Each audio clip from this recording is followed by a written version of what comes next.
Hello everyone, welcome to my channel Education Point. Education Point में आपका स्वागत है।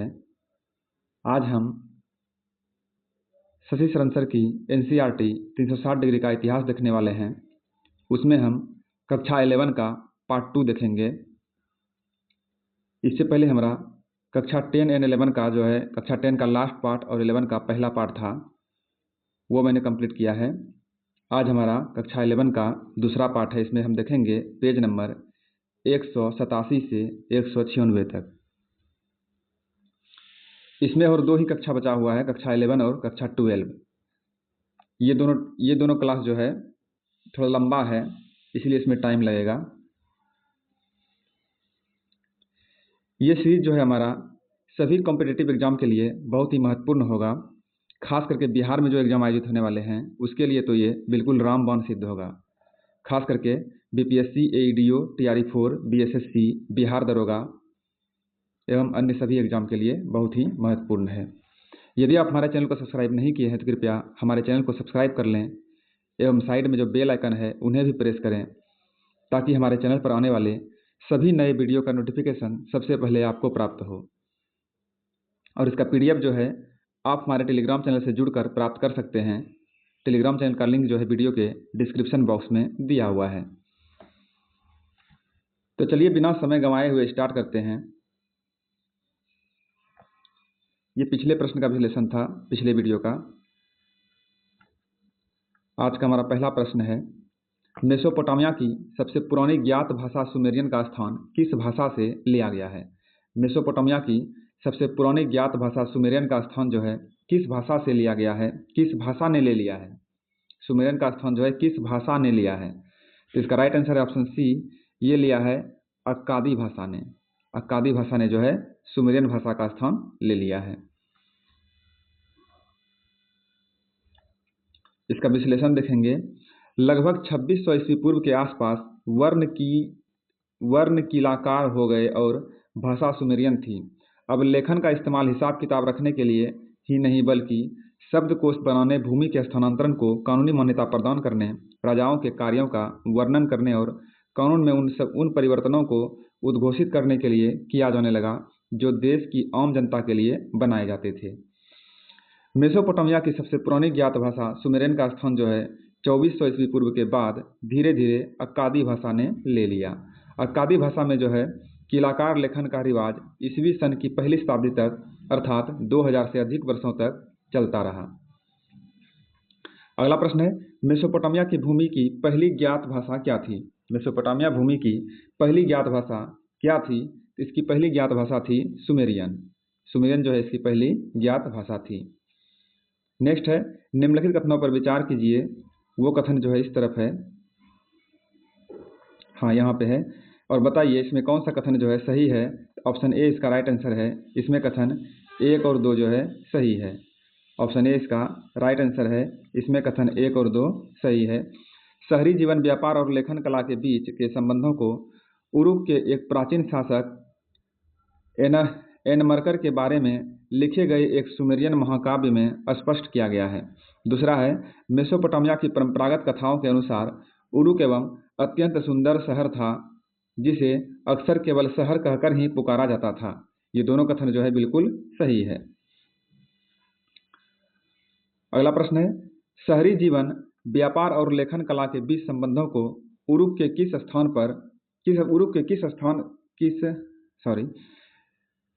शहरी जीवन, व्यापार और लेखन कला के बीच संबंधों को उरुक के किस शासक के बारे में एक सुमेरियन महाकाव्य में स्पष्ट किया गया है? इसका राइट आंसर है ऑप्शन बी, ये है एनमरकर।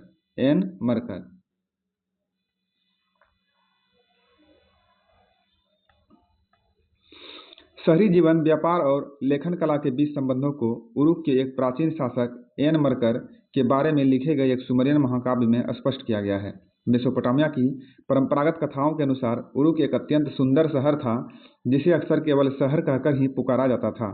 सुमेर के व्यापार की पहली घटना को एनमरकर के साथ जोड़ा जाता है। उस महाकाव्य में कहा गया है कि उन दिनों व्यापार क्या होता है यह कोई नहीं जानता था। एनमरकर अपने शहर के एक सुंदर मंदिर को सजाने के लिए लाज वर्द और अन्य बहुमूल्य रत्न तथा धातुएं मांगना चाहता था।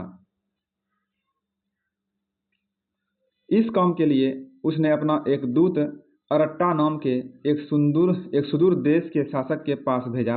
दूत ने राजा के आदेश का पालन किया। अगला प्रश्न है, एन मरकर अपने शहर को सजाने के लिए लाजवर्द और अन्य बहुमूल्य रत्न को मांगने के लिए अपने दूत को कहाँ भेजा था? इन्होंने जो है अपने दूत को भेजा था अरट्टा। अरट्टा में जो है अपने दूत को भेजा था।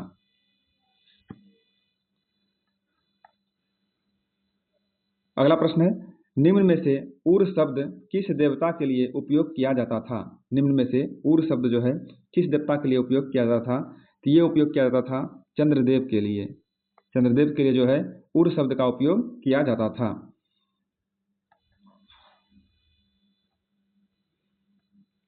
बाहर से आकर बसने वाले लोगों ने उनके मूल स्थान का पता नहीं था, अपने गांवों में जो है कुछ चुने हुए स्थानों या मंदिरों को बनाया या उनका पुनर्निर्माण करना शुरू किया।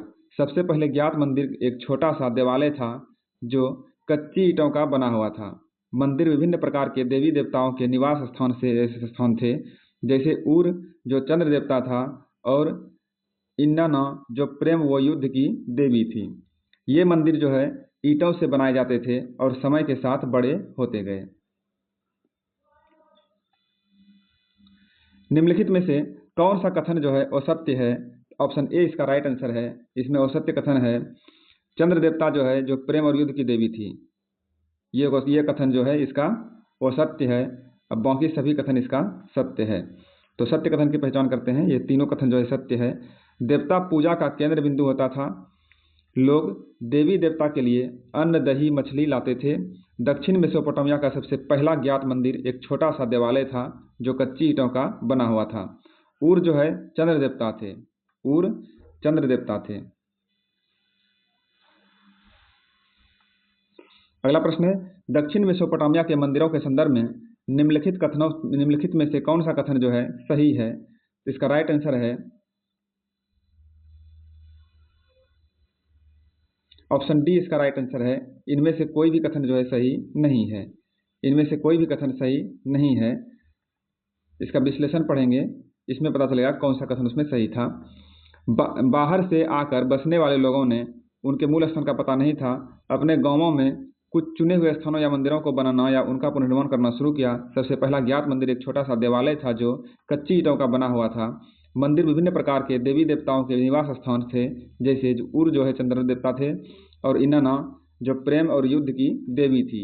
ये मंदिरों ईंटों से बनाए जाते थे और समय के साथ बड़े होते गए, क्योंकि उनके खुले आंगनों के चारों ओर कई कमरे बने होते थे। कुछ प्रारंभिक मंदिर साधारण घरों से अलग किस्म के नहीं होते थे, क्योंकि मंदिर भी किसी देवता का घर ही होता था। लेकिन मंदिरों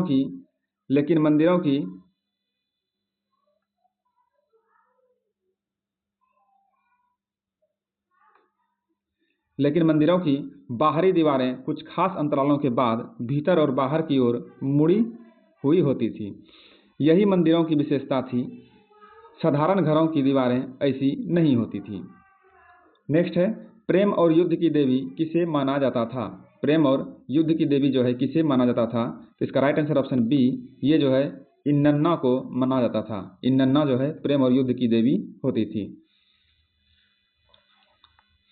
अगला प्रश्न है, पहली सहस्त्राब्दी ईसा पूर्व के अंत तक मेसोपोटामिया में किस प्रकार की मोहरों का उपयोग किया जाता था? पहली सहस्त्राब्दी ईसा पूर्व के अंत तक मेसोपोटामिया में किस प्रकार की मोहरों का उपयोग किया जाता था? इसका राइट आंसर है ऑप्शन ए, बेलनाकार पत्थर की मोहर। बेलनाकार पत्थर की मोहर का प्रयोग किया जाता था।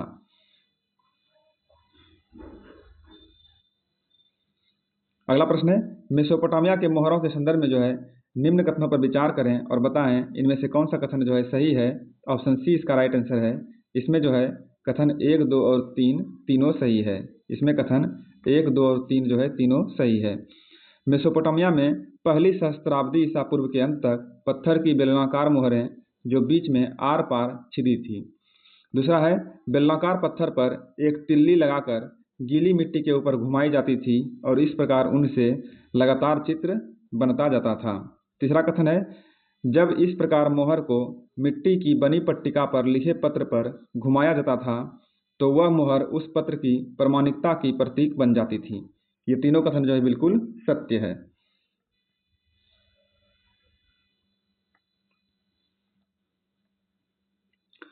भारत में प्राचीन काल में पत्थर की मोहरें होती थी जिन पर चिन्ह अंकित किए गए होते थे, लेकिन मेसोपोटामिया में पहली सहस्त्राब्दी ईसा पूर्व के अंत तक पत्थर की बेलनाकार मोहरें जो बीच में आर पार छिदी होती थी एक तिल्ली लगाकर गीली मिट्टी के ऊपर घुमाई जाती थी और इस प्रकार उनसे लगातार चित्र बनता जाता था।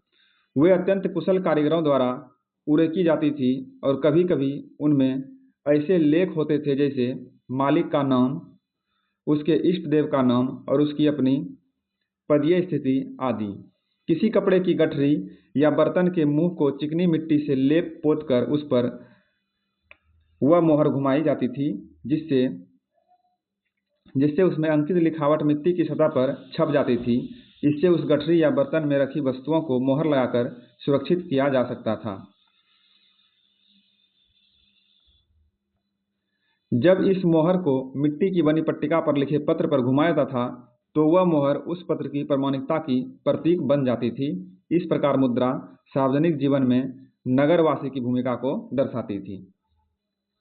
अगला प्रश्न है, मेसोपोटामिया के आम आदमी के सामाजिक व्यवस्था के संदर्भ में निम्न कथनों पर विचार कीजिए और बताइए इसमें कौन सा कथन जो है सही है। ऑप्शन सी इसका राइट आंसर है। इसमें कथन 1, 2 और 3 सही है। इसमें जो है तीनों कथन सही है, 1, 2 और 3। कानूनी दस्तावेज से पता चलता है कि मेसोपोटामिया के समाज में एकल परिवार को ही आदर्श माना जाता था। एक शादीशुदा बेटा और उसका परिवार अक्सर अपने माता पिता के साथ ही रहा करते थे। नगरों की सामाजिक व्यवस्था में धन दौलत का ज़्यादातर हिस्सा समाज के एक छोटे से वर्ग में केंद्रित था। ये तीनों कथन जो है बिल्कुल सही है।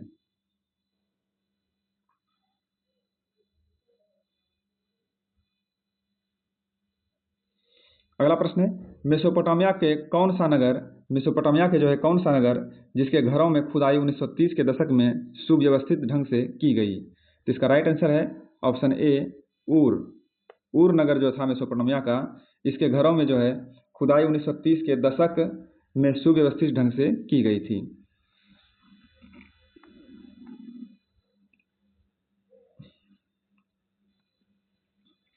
यह उन नगरों में से एक था जहां सबसे पहले खुदाई की गई थी। ऊर जो है मेसोपोटामिया का एक ऐसा नगर था जिसके साधारण घरों की खुदाई 1930 के दशक में सुव्यवस्थित ढंग से की गई। उसमें टेढ़ी मेढ़ी व संकरी गलियां पाई गई जिससे यह पता चलता है कि पहिए वाली गाड़ियां वहां के अनेक घरों तक नहीं पहुंच सकती थी। अगला प्रश्न है, मेसोपोटामिया के ऊर शहर के नगर व्यवस्था के संदर्भ में निम्नलिखित कथनों पर विचार करें और बताएं इनमें कौन सा कथन जो है सही है। ऑप्शन सी इसका राइट आंसर है। 1, 3 और 4 इसमें जो है सही है। इसमें जो है कथन 1, 3 और 4 सही है, 2 जो है गलत है, यानी 2 के अलावा जो है तीनों कथन इसमें सही है। टेढ़ी मेढ़ी व संकरी गलियां होती है जिसमें पहिए वाली गाड़ियां घरों तक नहीं पहुंच सकती थी। घरों की छतों की ढलान भीतर की ओर होता था और वर्षा का पानी जो है निकास नालियों के माध्यम से भीतरी आंगनों में बने हौजों में ले जाया जाता था। शहर के लोग घर का सारा कूड़ा कचरा गलियों में डाल देते थे जहां आने जाने वाले लोगों को पैरों के नीचे दबकर गलियों की सतहें ऊंची उड़ जाती थी।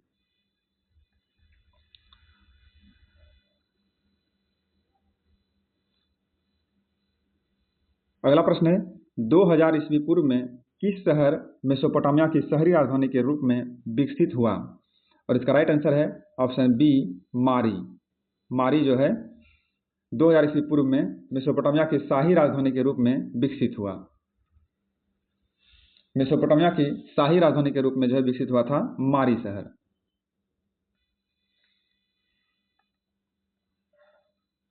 दो 2000 ईस्वी पूर्व के बाद मारी नगर जो है शाही राजधानी के रूप में खूब फला फूला। आपने देखा कि मारी नगर दक्षिण के उस मैदानी भाग में स्थित नहीं है जहां खेती की पैदावार भरपूर होती थी, बल्कि वह फरात नदी की ऊर्ध्वाधारा पर स्थित है। मानचित्र 3 में विभिन्न रंगों का प्रयोग करके यह दर्शाया गया है कि इस ऊपरी क्षेत्र में खेती और पशुपालन के साथ साथ चलते थे। अगला प्रश्न है, शाही राजधानी मारी के संदर्भ में निम्नलिखित कथनों पर विचार कीजिए और बताइए इसमें कौन सा कथन जो है असत्य है। ऑप्शन ए इसका राइट आंसर है। इसमें केवल 2 नंबर कथन जो है असत्य है और बाकी सभी कथन इसका सत्य है। इसमें जो है 2 नंबर कथन असत्य है। तो सत्य कथन कौन कौन सा है? इसका राइट आंसर है ऑप्शन, ये 2 नंबर कथन जो है इसका असत्य है, अब बाकी सभी कथन सत्य है। तो हम लोग सत्य कथन का पढ़ते हैं विश्लेषण, मतलब सत्य कथन पढ़ते हैं, कौन कौन सा सत्य कथन है। मारी नगर जो है दक्षिण के मारी नगर जो है दक्षिण के उस मैदानी भाग में स्थित है जहां खेती की पैदावार भरपूर होती थी। मारी राज्य में किसान और पशुचारक दोनों तरह के लोग होते थे। उस प्रदेश के अधिकांश भाग भेड़ बकरी चराने के लिए ही काम में लिया जाता था। मेसोपोटामिया के मारी शहर को शाही राजधानी के रूप में विकसित हुआ।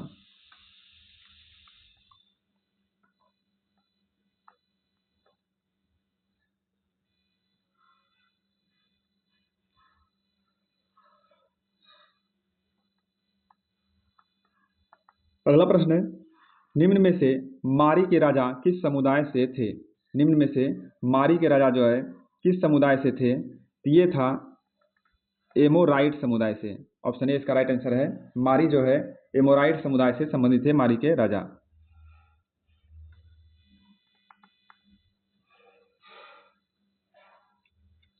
मारी के राजा एमोराइट समुदाय के थे। उनकी पोशाक वहां के मूल निवासियों से भिन्न होती थी और उन्होंने मेसोपोटामिया के देवी देवताओं का आदर ही नहीं किया, बल्कि स्टेपी क्षेत्र के देवता डैगन के लिए मारी नगर में एक मंदिर भी बनवाया। इस प्रकार मेसोपोटामिया का समाज और वहाँ की संस्कृति भिन्न भिन्न समुदाय के लोगों और संस्कृतियों के लिए खुली थी और संभवतः विभिन्न जातियों तथा समुदायों के लोगों के परस्पर मिश्रण से ही वहाँ की सभ्यता में जीवन शक्ति उत्पन्न हो गई।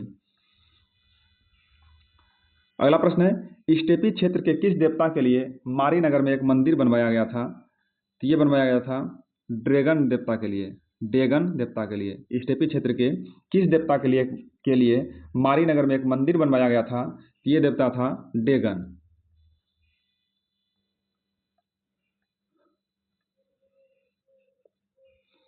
मारी के राजा एमोराइट समुदाय के थे।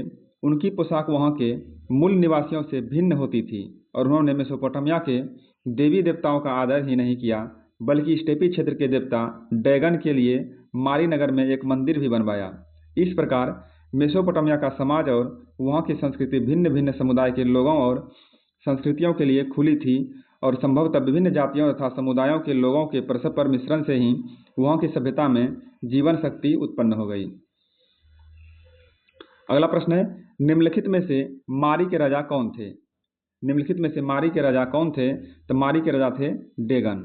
मारी के राजा कौन थे? तो मारी के राजा थे डेगन। अगला प्रश्न है, जिमरिलिम का मारी स्थित राजमहल के संदर्भ में निम्नलिखित कथनों पर विचार कीजिए और बताइए इनमें से कौन सा कथन जो है सही है। इसका राइट आंसर है ऑप्शन बी। इसमें जो है कथन 1, 3 और 4 सही है। इसमें कथन 1, 3 और 4 सही है। 3 और 4 कथन यहीं पर है, देख लेते हैं। उसके विशाल खुले प्रांगण सुंदर पत्थरों से जुड़े हुए थे, बिल्कुल सही है।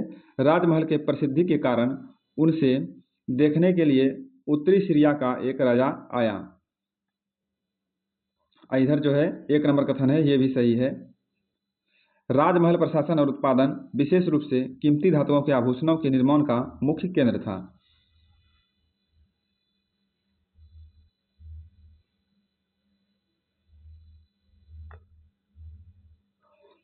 मारी का विशाल राजमहल जो है वहाँ के शाही परिवार का निवास स्थान तो था ही, साथ ही वह प्रशासन और उत्पादन विशेष रूप से कीमती धातुओं के आभूषणों के निर्माण का मुख्य केंद्र भी था।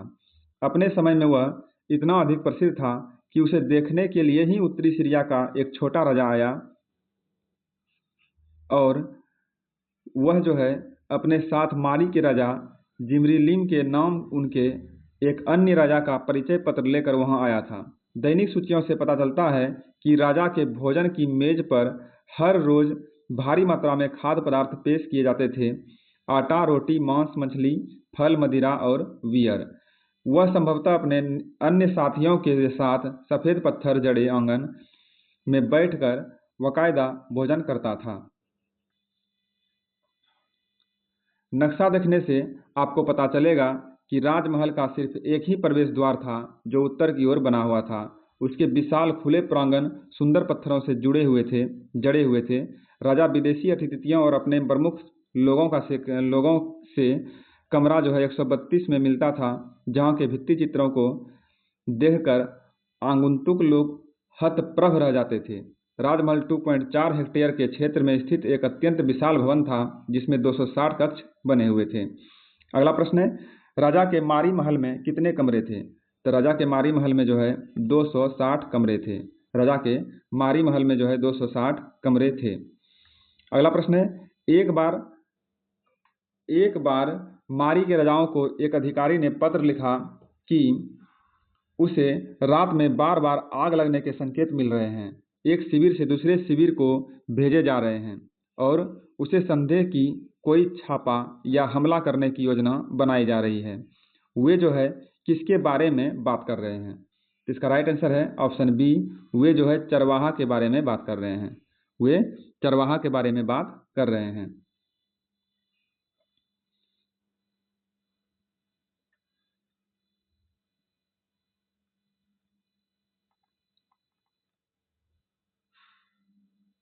मारी के राजाओं को सदा सतर्क एवं सावधान रहना पड़ता था। विभिन्न जनजातियों के चरवाहे को राज्य में चलने फिरने की इजाज़त तो थी, परंतु उन पर कड़ी नज़र रखी जाती थी। राजाओं तथा उनके पदाधिकारियों के बीच हुए पत्र व्यवहार में अक्सर इन पशुचारकों की गतिविधियों और शिविरों का उल्लेख किया गया है। एक बार एक पदाधिकारी ने राजा को लिखा था कि उसने रात को बार बार आग से किए गए ऐसे संकेत को देखा है जो एक शिविर से दूसरे शिविर को भेजे गए थे, और उसे संदेह है कि कहीं किसी छापे या हमले की योजना तो नहीं बनाई जा रही है। अगला प्रश्न है, मारी नगर जहां लकड़ी, तांबा, रंगा, मदिरा और अन्य कई किस्मों के माल किसके जरिए दक्षिण और तुर्की, सीरिया और लेबनान के बीच ले जाया जाता था? इसका राइट आंसर है ऑप्शन बी, ये जो है जलमार्ग के द्वारा ले जाया जाता था।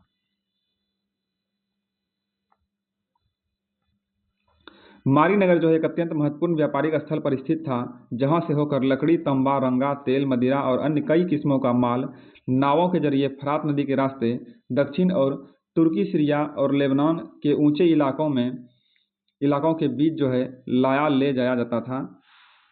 मारी नगर व्यापार के बल पर समृद्ध हुए शहरी केंद्र का एक अच्छा उदाहरण है। अगला प्रश्न है, निम्नलिखित में से सत्य कथन को चुनें, और इसका राइट आंसर है ऑप्शन बी, 1, 2 और 4 जो इसमें सत्य कथन है। इसका सत्य कथन है कथन 1, 2 और 4। कथन 1, 2 और 4 जो इसमें बिल्कुल सत्य है। मारी नगर व्यापार के बल पर समृद्ध हुए शहरी केंद्र का एक अच्छा उदाहरण है। मारी के अधिकारी जलपोत पर लादे हुए सामान की जांच कर उसे आगे बढ़ने की इजाज़त देने से पहले उनमें लादे माल की कीमत का लगभग 10% प्रभार वसूल करते थे। यह कांसा, औजार और हथियार बनाने के लिए एक मुख्य औद्योगिक सामग्री थी।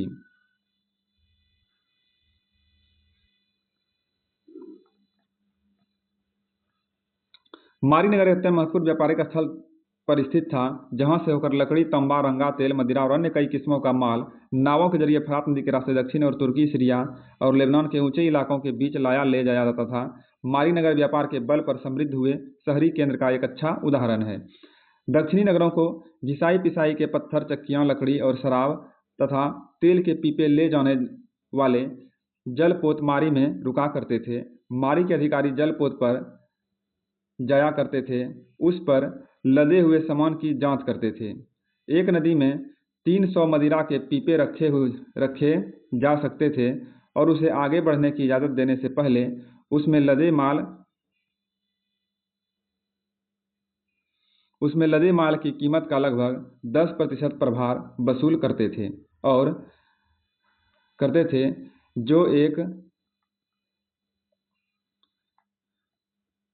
जो एक विशेष किस्म की नौकाओं में आता था।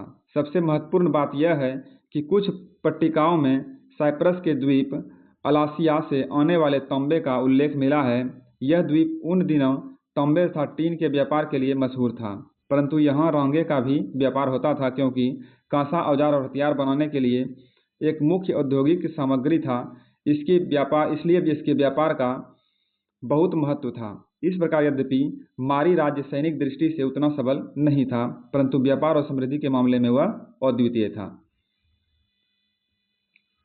अगला प्रश्न है, निम्न में से किस द्वीप से कुछ पट्टिकाओं में तांबे के आने उल्लेख मिलता है? और इसका राइट आंसर है ऑप्शन डी, अलासिया।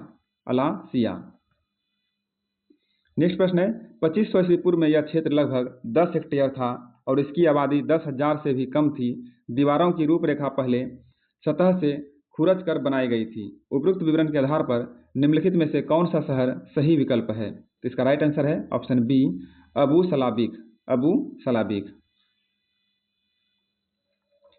पुरातत्वविदों ने जानवरों और पौधों के अवशेष प्राप्त करने के लिए बड़ी मात्रा में खुदाई की है। उन्हें एवेन्यू पर अस्तित्व का प्रमुख प्रमाण क्या मिला? इसका राइट आंसर है ऑप्शन ए, जली हुई मछली।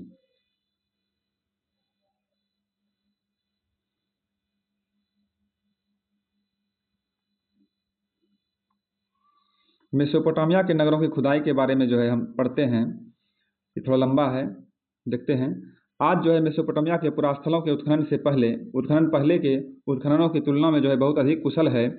उनके कार्य की यथार्थता एवं परिशुद्धता और अभिलेखन का स्तर बहुत ऊंचा है। इसलिए अब उस तरह के बड़े बड़े इलाकों की खुदाई नहीं की जाती जैसी उर नगर में की गई थी। इसके अलावा बहुत कम पुरातत्वविदों के पास ही इतनी बड़ी धनराशि होती है कि वह एक साथ खनकों के बड़े दल को खुदाई के काम पर लगा सके। इस प्रकार जानकारी प्राप्त करने का तरीका बदल गया है। इस संबंध में अबू सलाबिक नाम के एक छोटे कस्बे का उदाहरण लें। यह कस्बा जो है 2500 ईस्वी पूर्व में लगभग 10 हेक्टेयर जमीन पर बसा हुआ था और इसकी आबादी 10,000 से कम थी। इसकी दीवारों की रूपरेखा की ऊपरी सतहों को सर्वप्रथम खरोंच कर निकाला गया। इस प्रक्रिया में टीले की ऊपरी सतह को किसी बेलचे, फावड़े या अन्य औजार के धार चौड़े सिरे से कुछ मिलीमीटर तक खरोंचा जाता है। नीचे की मिट्टी जो है तब भी कुछ नम पाई गई और पुरातत्वविदों ने भिन्न भिन्न रंगों, उनकी बनावट तथा ईंटों की दीवारों की स्थिति तथा गड्ढों और अन्य विशेषताओं का पता लगा लिया। जिन थोड़े से घरों की खोज की गई उन्हें खोद कर निकाला गया। पुरातत्वविदों ने पौधों और पशुओं के अवशेषों को प्राप्त करने के लिए टनों मिट्टी की छानबीन की। इसके चलते उन्होंने पौधा और पशुओं की अनेक प्रजातियों का पता लगाया। उन्हें जो है बड़ी मात्रा में जली हुई मछलियों की हड्डियां भी मिली, जो बुहार कर बाहर गलियों में डाल दी गई थी। वहां गोबर के उपलों के जले हुए ईंधन में से निकले हुए कुछ पौधों के बीज और रेशे मिले थे।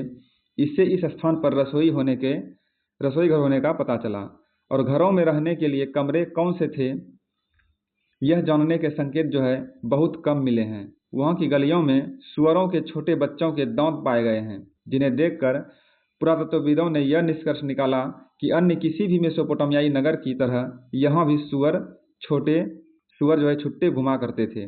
वस्तुतः एक घर में तो आंगन के नीचे जहाँ किसी मृतक को दफनाया गया था, सुअर की कुछ हड्डियों के अवशेष मिले हैं, जिससे प्रतीत होता है कि व्यक्ति के मरणोपरांत जीवन में खाने के लिए सुअर का कुछ मांस रखा गया था।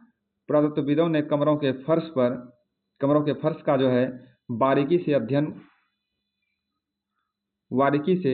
अध्ययन यह जानने के लिए किया कि घर के कौन से कमरे पर पोपलार यानी एक लंबा पतला पेड़ के लट्ठों, खजूर की पत्तियों और घास फूस की छतें थी और कौन से कमरे बिना किसी छत के खुले आकाश के नीचे थे। अगला प्रश्न है, मेसोपोटामिया के लोगों को अपने नगरों पर कितना अधिक गर्व था? उपरोक्त कथन का विवरण किस महाकाव्य में मिलता है? इसका राइट आंसर है ऑप्शन सी, ये मिलता है गिलगेमेश महाकाव्य में। नेक्स्ट है, मेसोपोटामिया संस्कृति में शहरों का महत्व के संदर्भ में निम्न कथनों पर विचार करें और बताएं इनमें से कौन सा कथन जो है सही है। ऑप्शन सी इसका राइट आंसर है। इसमें कथन 1, 2 और 3 तीनों बिल्कुल सही है। इसमें कथन जो है 1, 2 और 3 सही है। मेसोपोटामिया वासी शहरी जीवन को महत्व देते थे, जहां अनेक समुदायों और के लोग संस्कृतियों के साथ रहा करते थे। मेसोपोटामिया की दुनिया की सबसे देन है कि उनकी काल गणना और गणित की विद्वतापूर्ण परंपरा है। पृथ्वी के चारों ओर चंद्रमा की परिक्रमा के अनुसार एक पूरे वर्ष का 12 महीनों में विभाजन, एक महीने का 4 हफ्तों में विभाजन, एक दिन का 24 घंटों में और एक घंटे का 60 मिनट में विभाजन, ये सब जो है मेसोपोटामिया वासियों में ही हमें मिला है। मेसोपोटामिया वासियों से ही जो है हमें मिला है। ये तीनों कथन जो है बिल्कुल सही है।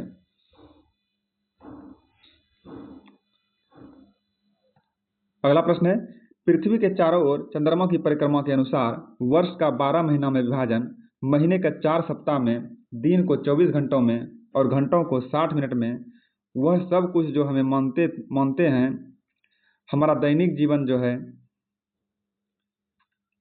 किससे हमारे पास है। तो ये जो है मेसोपोटामिया से ही हमारे पास है। ये हमारा दैनिक जीवन मेसोपोटामिया से ही हमारे पास है।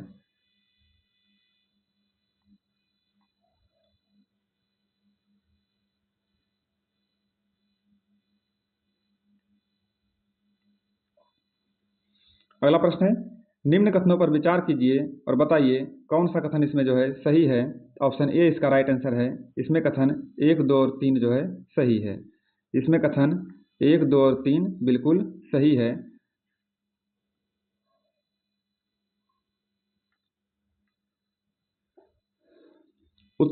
उत्तरी प्रदेशों के असीरियाई लोगों ने एक साम्राज्य की स्थापना की जो 720 से 610 ईस्वी पूर्व तक अपनी उन्नति के शिखर पर रहा।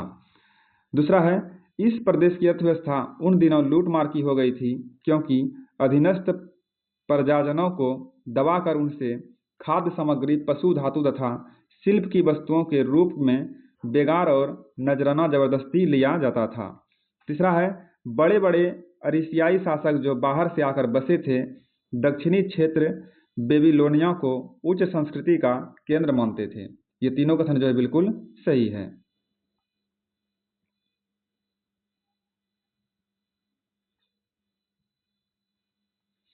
अगला प्रश्न है, असूर बिन पाल के शासनकाल में बेबीलोनिया की राजधानी क्या थी। असूर बिन पाल के शासनकाल में जो है बेबीलोनिया की राजधानी क्या थी। तो इसका राइट आंसर है ऑप्शन डी। इसकी राजधानी थी निनवे। निनवे जो है इसकी राजधानी थी। नेक्स्ट है, बेबीलोनिया के किस राजा ने उत्तर में से स्थित अपनी राजधानी निनवे में एक पुस्तकालय की स्थापना की थी। तो इसका राइट आंसर है ऑप्शन ए।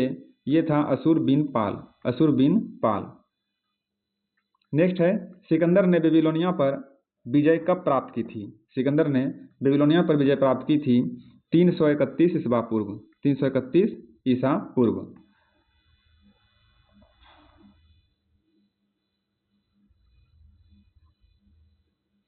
नेक्स्ट है, निम्नलिखित में से किस 625 ईसा पूर्व में बेबीलोनिया को असीरियन वर्चस्व से मुक्त कर दिया।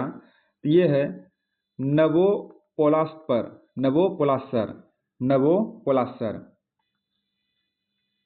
अगला प्रश्न है, निम्न में से जिगगुराट का क्या तात्पर्य है।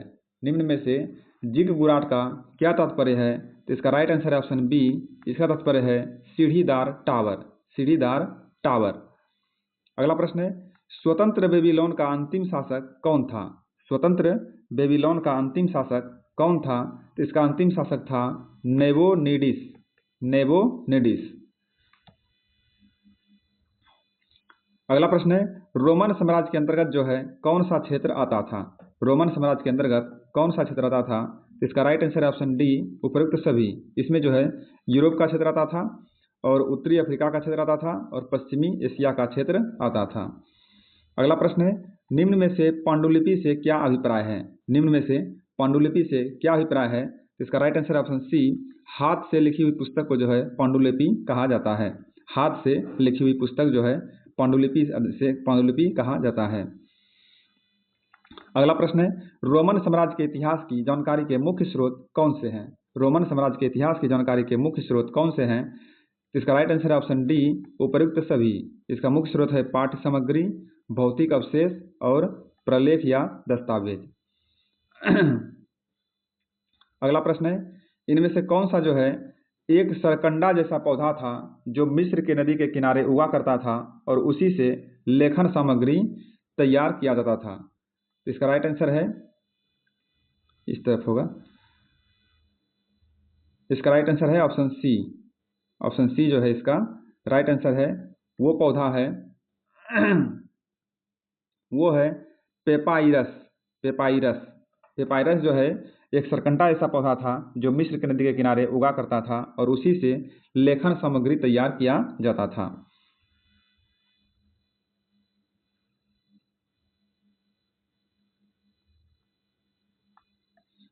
इसका विश्लेषण देखेंगे। दस्तावेजी स्रोत मुख्य रूप से उत्कीर्ण अभिलेखों या पेपाइरस पेड़ के पत्तों आदि पर लिखी गई पांडुलिपियों के रूप में मिलते हैं। उत्कीर्ण अभिलेख आमतौर पर पत्थर की शिलाओं पर खोदे जाते थे, इसलिए वे नष्ट नहीं हुए और बहुत बड़ी मात्रा में यूनानी और लातिनी में पाए गए हैं। पेपाइरस एक सरकंडा जैसा पौधा था जो मिस्र में नील नदी के किनारे उगा करता था और उसी से लेखन सामग्री तैयार की जाती थी।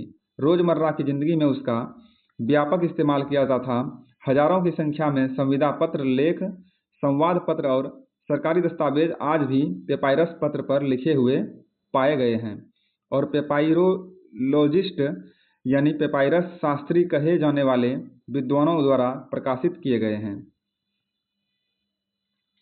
अगला प्रश्न है, रोम और कहाँ के लोग आपस में प्रतिद्वंदी थे? यह आपस में लड़ते रहते थे। इसका राइट आंसर है ऑप्शन बी, ये है ईरान। रोम और ईरान के लोग जो है आपस में प्रतिद्वंदी थे, आपस में वे दोनों हमेशा लड़ते रहते थे। अगला प्रश्न है, निम्नलिखित कथनों पर विचार कीजिए और बताइए इसमें से कौन सा कथन जो है असत्य है। ऑप्शन बी इसका राइट आंसर है। इसमें केवल 2 नंबर कथन असत्य है और बाकी सभी कथन जो है इसका सत्य है। इसमें केवल 2 नंबर कथन जो है असत्य है और बाकी सारे कथन इसका सत्य कथन है। तो हम सत्य कथन को पढ़ेंगे। पहली शताब्दी से लेकर 7वीं शताब्दी के पूर्वार्ध में 630 के दशक तक की अवधि में अधिकांश यूरोप, उत्तरी अफ्रीका और मध्य पूर्व तक के विशाल क्षेत्र में 2 सशस्त्र साम्राज्यों रोम और ईरान का शासन था। रोम का भूमध्य सागर और उत्तर तथा दक्षिण की दोनों दिशाओं में सागर के आसपास स्थित सभी प्रदेशों पर प्रभुत्व था। कैस्पियन सागर के दक्षिणी से पूर्वी अरब तक का समूचा इलाका और कभी कभी अफगानिस्तान के कुछ हिस्सों में भी ईरान के नियंत्रण में थे। कुछ हिस्से भी जो है ईरान के नियंत्रण में थे। ये तीनों कथन जो है सत्य है और केवल 2 नंबर कथन इसका असत्य है। उसके साम्राज्य एक दूसरे के बिल्कुल आपास थे। उन्हें भूमि की एक संकरी पट्टी जिसके किनारे दजला नदी बहता करती थी वो अलग करती थी। ये कथन जो है इसका असत्य है। अब बाकी सभी कथन इसका सत्य है।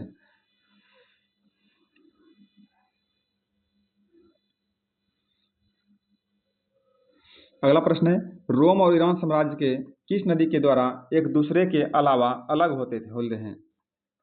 रोम और ईरान साम्राज्य के किस नदी के द्वारा जो है एक दूसरे के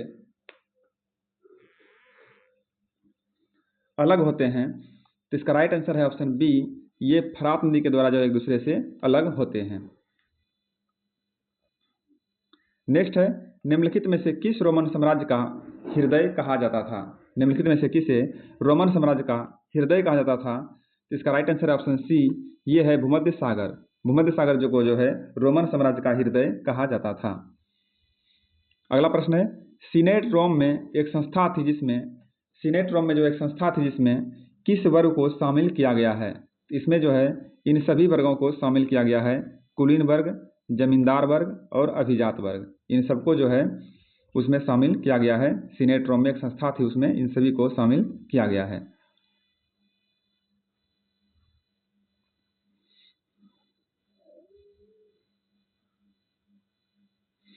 अगला प्रश्न है, निम्नलिखित कथनों पर विचार कीजिए और बताइए इसमें कौन सा कथन जो है असत्य है। ऑप्शन सी इसका राइट आंसर है। इसमें जो है केवल 3 नंबर कथन असत्य है। इसमें केवल 3 नंबर कथन असत्य है और बाकी सभी कथन जो इसका सत्य है। रोमन साम्राज्य सांस्कृतिक दृष्टि से ईरान की तुलना में कहीं अधिक विविधतापूर्ण था। बिल्कुल सही कथन है। रोमन साम्राज्य ऐसे क्षेत्रों तथा संस्कृतियों का एक मिला जुला रूप था जो कि मुख्यतः सरकार की एक साझी प्रणाली द्वारा एक दूसरे के साथ जुड़े हुए थे। ये दोनों कथन जो है इसका बिल्कुल सही है और ये 3 नंबर कथन जो है इसका गलत है। अगला प्रश्न है, प्रथम सम्राट ऑगस्टस ने 27 ईस्वी पूर्व में जो राज्य स्थापित किया था उसे क्या कहा जाता था? तो उसे कहा जाता था प्रिंसीपेट। इस तरह से हमारा यह क्लास समाप्त होता है। यदि आप बिहार में किसी भी एग्जाम में जो है अव्वल स्कोर प्राप्त करना चाहते हैं एवं सफल होना चाहते हैं तो आपको बिहार स्पेशल भी अवश्य पढ़ना पड़ेगा। उसके लिए हमने बिहार जीके जीएस स्पेशल का 2 बुक कंप्लीट किया है। एक है खान सर का बिहार स्पेशल जीके जीएस, जिसमें कि बिहार में अब तक आयोजित होने वाले सभी एग्जाम में जो प्रश्न पूछे गए हैं उनका बिल्कुल सब्जेक्टिव वाइज एवं विषयवार दिया हुआ है, उसका मैंने विस्तृत व्याख्या किया है। और एक पुस्तक है एडिटोरिया का प्रैक्टिस सेट, उसमें भी जो है बिहार में जितने भी एग्जाम हुआ है उसमें जितना भी प्रश्न पूछा गया है उन सभी प्रश्नों का प्रैक्टिस सेट वाइज दिया हुआ है, उसे भी हमने कंप्लीट सॉल्यूशन करवाया है। उसका प्लेलिस्ट आपको हमारे यूट्यूब चैनल के प्लेलिस्ट वाले बॉक्स में मिलेगा। उसका नाम है बिहार स्पेशल जीके जीएस। उसमें आपको वो दोनों बुक का कंप्लीट सॉल्यूशन मिलेगा। आप उन्हें भी अवश्य देखें और अपना बेहतर अंक प्राप्त करें और सफल होवें। तो मिलते हैं अगले वीडियो में, तब तक के लिए धन्यवाद।